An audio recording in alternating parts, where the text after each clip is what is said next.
It's an absolute privilege to have Dr. Jenny Lewis in our midst today.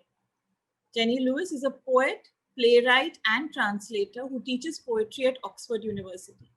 She has 7 plays and poetry cycles performed at major UK theatres, including the Leicester Haymarket, the Royal Festival Hall, the Polka Theatre London for children, and Pegasus Theatre, Oxford, where Jenny was a co-writing tutor for 20 years. Her first book of poetry, When I Became an Amazon, was broadcast on BBC, translated into Russian, made into an opera, and first performed by the Tchaikovsky Opera and Ballet Company of Perm, Russia in 2017. Jenny has published 3 further collections, Fathom and Taking Mesopotamia, and Gilgamesh Retold, which was a New Statesman Book of the Year, a Carcanet Book of the Year, and an LRB Bookshop Book of the Week on publication. Jenny has also published 3 chapbooks in English and Arabic with the exiled Iraqi poet Adnan Al-Saeed, and her translation of Al-Saeed's work, Let Me Tell You What I Saw, is forthcoming in October. I'm assuming it would have just come out perhaps. Yes. Jenny will talk to us today about Gilgamesh. In her book, she relocates Gilgamesh to its earlier oral roots in a Sumerian society where men and women were more equal. The reigning deity of Gilgamesh city, Uruk, was female, Inanna, and only women were allowed to brew beer and keep taverns. And also women had their own language, Emezal. In her book, she has captured the powerful allure of the world's oldest poem while creating a fresh dynamic around the story for a whole new generation of readers. Jenny, welcome to MythoLogical, and over to you for what promises to be a fascinating time ahead. Thank you. Thank you very much, Arundhati. It's a great pleasure to be here. And I wish I was there with you, but this is the next best thing. I've been fascinated by Gilgamesh for several years. And in fact, I'm just completing a PhD on translating from an unfamiliar language. So I was unable to translate the Epic of Gilgamesh directly because I can't decipher cuneiform, and I'll go into that a little bit later in my very short talk. I'm going to just say a little bit about my connection with the Epic of Gilgamesh. Then I'm going to read just a few short extracts from my book, Gilgamesh Retold. The Epic of Gilgamesh is the oldest known piece of written literature in the world, and it holds the secret and the anchorage of a lot of our human psychological behavior and the way human beings act in the world. It comes from an oral tradition, as most epics do. It dates from between 2700 and 2500 BC. I always say to my students when I tell them this, that at that time Britons were living in caves and hitting moose over the head and dragging it back to his cave. And here was this very highly developed society with a wonderful oral tradition already established. The first written versions were around 2100 BC, and that was 1500 years before the Iliad was written down. The standard version of the Epic of Gilgamesh was written down by a priest scribe called Sinlik Unini, who lived in one of the cities around Uruk, which is where the Gilgamesh epic was supposedly based. This was in 1200 BC. Sinlik Unini collated together a lot of the oral stories based on some of those stories that had already been written down, brought in other material, and then put his own spin on it, if you like. And he also wrote a prologue, which was shows the epics, the way it dates back to the oral tradition of praise poems. First of all, praising the god or the goddess of your city, and then praising your king or your queen. The wonderful thing about the Epic of Gilgamesh, or the extraordinary thing about the Epic of Gilgamesh, is that it was only discovered in the mid 19th century, so around the 1850s, when it was discovered by a team of archaeologists who were excavating the library of King Ashurbanipal, who lived around 650 BC and had collected a vast sort of treasure trove of tablets with all sorts of astronomy, medicine, all sorts of marvelous, information to be handed down to us in this century. And along with those tablets were tablets with the Epic of Gilgamesh on it, this piece of actual wonderful piece of literature. They were written in cuneiform, as I said earlier, which was a way of making marks in clay, in a clay tablet. Tablets are quite large, sort of, not little tablets like that. And the marks were made to convey meaning. There was no alphabet as such, or even a phonetic alphabet. It was just a series of signs which conveyed meaning and became more and more sophisticated as time went on. And there were different versions from different cities. Only a handful of people, even today, can actually decipher cuneiform, which is why that the Epic of Gilgamesh still hasn't been completely translated, because there are still bits on tablets held in libraries and museums all over the world, which people are still translating because there are so few people who can decipher cuneiform. And even now, the story is being told differently all the time. There were new tablets found in 2011 in the museum at Suleimania. Not quite sure how they acquired them, but they have been translated by Professors Andrew George and Farouk Al-Rawi. And if you know the story of Gilgamesh, you'll know in Tablet 5, he and his friend Enkidu go to the cedar forest to kill the giant Humbaba. And in most versions, Humbaba is this huge, terrifying ogre, sort of like something out of Grimm's fairy tales that we would recognize. But in this translation, Humbaba is actually a foreign potentate who comes into the forest complete with his own orchestra of musicians. And it's set in a tropical jungle rather than in a cedar forest.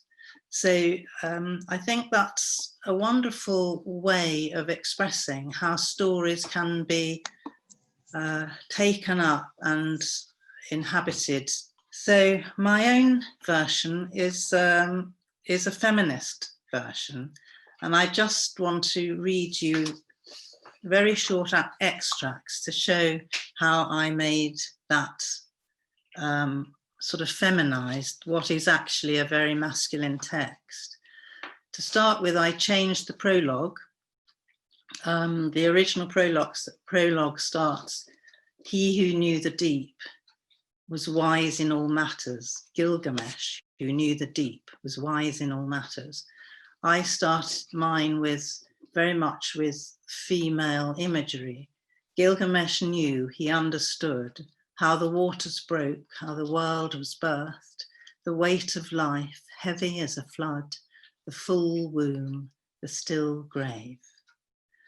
So that immediately takes the story back to the original creation story in Mesopotamia, in the Mesopotamian world. And of course, Mesopotamia, as you know, is modern day Iraq and Syria and that area of the world. And the original creation myth was Tiamat, who was the first sort of energy or a person to emerge out of chaos, and she created the world through her womb. So the next way that I feminized the text, if you like, I sort of have been accused of romanticizing Enkidu. And it's only that as described in the original standard version, he's this huge wild man covered in black hair. And he has to have a meeting with the temple prostitute, Shamhat. And so I had to somehow imagine this meeting as something that I could accept, not that a prostitute was sent into the wilderness and told to have sex with a wild man, because that to me was too horrific. So I romanticized it, and I think that makes it more acceptable to a modern day audience. So how I imagined Enkidu to appear in the world was quite romantic as well. So it's she's made by Aruru, who is the goddess of pregnancy and childbirth, and who makes humans.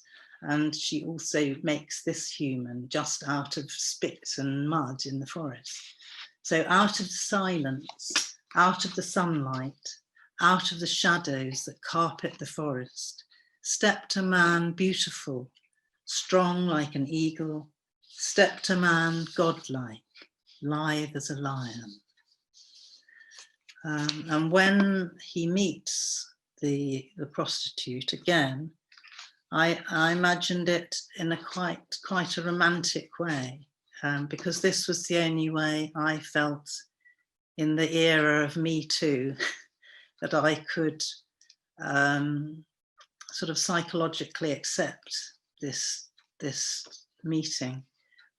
So Shamhat was sitting quiet by the pool's edge, watching the flickering fish in the shallows, when suddenly Enkidu stood there before her. She took in his odour of forest and hillside. The hierodule gasped as he bent to touch her, stroking her hair like the fur of an animal, stroking her thighs like the flanks of an animal. As he caressed her, he sang to her softly. Inanna looked down, blessing the lovers. 6 days, 7 nights, their bodies were joined. 6 days, 7 nights, their flesh was one flesh. 6 days, 7 nights, their souls were one soul. And I made it into more of a religious rite. And later on in my book, I very much build up Inanna's presence in the whole epic. In an effort to make her sort of an equally powerful to Gilgamesh, and also so that readers would relate to her and empathise with her.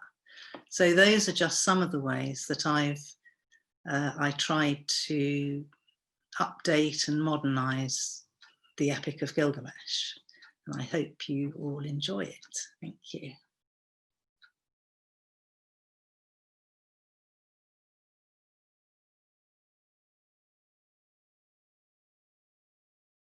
Hi, Jenny. That was just lovely. Hi. Thank you, Arundhati. I don't know how to tell you thanks, because we were so apprehensive about reaching out, because we are doing it for the first time. We're really, really glad you did this, and you did it so brilliantly. And without going into that too much, we've got quite a few questions coming in. Okay. So one is, how do you see Enkidu, and why did you reimagine him? Well, he's seen in by critical theory at the moment, on which of course changes all the time, because more and more tablets are being discovered, more and more tablets are being deciphered, so more bits of the story are being fitted in.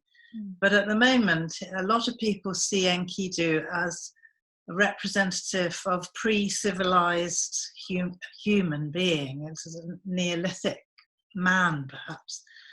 And that whole sequence of meeting Shamhat, the prostitute, having sexual relations with her, but also she then goes on to behave almost in the role of a mother, because she socializes him as mothers do their children. She teaches him how to eat meat, which he would never do before, because he lives with the antelopes, and so he wouldn't eat them. And to drink beer and to play an instrument, a flute. So that's the thinking on what Enkidu represents. It's the change from a sort of wild or uncivilized man to a civilized man. And then she takes him to Uruk, where Gilgamesh is sometimes described as the great shepherd, and Uruk is the sheepfold. So and there's a line in the Epic of Gilgamesh which says Enkidu will never again live in a land without shepherds. So it's almost as though he's taken to Uruk, and then he has the shepherd to look after him. And what interests me is that idea of Christianity, of the shepherd as Christ as the shepherd. So it's such a hugely archetypal, atavistic story, I think, and that's why, to my mind, it really, resounds down the generations. And the other interesting thing is that nearly everyone loves Enkidu. Yeah, absolutely. Some people see him as the shadow self of Gilgamesh, and perhaps we all take him as our own shadow selves. But there's something sort of innocent and very appealing about him. The fact that he lives with animals, the fact that when Gilgamesh suggests that they go to the cedar forest to kill the giant that protects it, it's Enkidu who says, no, we mustn't go. That's, we'll be going against the gods, and we mustn't trespass. So I think, in many ways, he's quite a modern character. Yeah. Certainly my favourite character. There's another one, which is, is it time, you think, for the myths to have a female Enkidu? That's a fantastic question. And it's made me think perhaps I should rewrite the whole of the Gilgamesh epic with Enkidu as a female, or give her her own epic. We'll really wait for that one. Yes. Yeah. So there's another one that's just come in, which is, this concept of sending a woman to lure a man from the jungles or a man from the forest is common, that we have seen it in many mythologies in that sense. How should we see that in the context of our Me Too and all of the realities that we live with today? How do we come to terms with something like that? How do we come to terms with it? Yeah. I found it the most difficult part of the epic to translate or to reproduce in a modern version, because it goes so against everything. And speaking about the Me Too movement, when we want to protect women and girls and give them their own equal status in the world, to the thought of a young woman or a girl being sent into the wilderness and told to strip naked to lure a wild man is just very, very strange and very, against everything we believe in. Yeah. So I don't know, and a lot of male translators have made it very sort of quite pornographic, I think. And seen it as a sort of excuse for sort of phallic energy. Yeah. And maybe that is in the epic, and maybe that represents something about the time in Mesopotamia, 1600 BC, when these stories started to be written down and developed. But for me, that was problematic, and that's why I think I explained in my talk, I had to find a way around it, and the way I found around it was to see it as almost a ritual, a religious ritual, a temple ritual. And because this Gilgamesh, it was thought, was recited at the temple at festivals, I imagined that being a set piece with the choir and... Yeah, that makes so much sense, because myths are always, like we say, they're contextual. They are geographically contextual as well as timeline-wise contextual. And so when we look at them today, we always have to take what we can from them. They are not static. They are not limited to a box where we, packed them up and kept them neatly. That's very true. But I think also there's a great difference between sort of Assyriologists translating the words, which are very difficult. I mean, there are lots of versions anyway from the old tablets.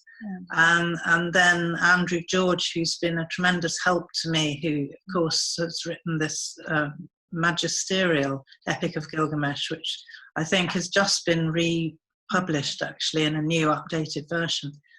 I mean, he says that it's actually really hard to decipher some of the lines because of the damage to the tablet, because the scribe perhaps didn't have very good handwriting. So the story changes, and I think you have the Assyriologists version, and then you have the creative poetic versions, or the operas or ballets. And Andrew George always says the Assyriologists shouldn't try to be gatekeepers of myths, or any myths, or academics, because once they're out in the world, they belong to all of us. And we really should be allowed to, take them as great gifts and use them in our own creative life. That's really, really lovely. And, that's exactly what we felt about doing a festival like this. I'm so glad to hear it from you. We have another question. Someone's asking, what's the link between cuneiform and language? That's really interesting. It's quite complex, because cuneiform started as pictograms. So you'd have, it was sort of an accounting system. So you'd have, say, a little, little drawing of a duck's head, or a jar of honey or whatever, so people would know I've given you 10 ducks and you were, and that's what it arose from. So it was actually images. So it's actually a system of symbols that obviously became much more sophisticated, and then became syllabic. So, but it has sort of determinatives. So you have a set of signs, say a duck and a mound, which means a hill, which developed into a more sophisticated, symbol. And then you have a determinative added, which says this is a god, or this is happened in the past. So it is very, very complex and very hard to decipher. So we're getting you back next year, Jenny, to talk on this. Thank you very much, Andy. Thank you so much for inviting me to join you. Thank you. We have a few more questions. I'll mail them to you because we're running. Really. Okay. I can't wait to be in Mumbai with you all. I would love that. Thank you so much. Great to have you here. Thank you. Thank you everyone for listening to us. Thank you for asking these questions.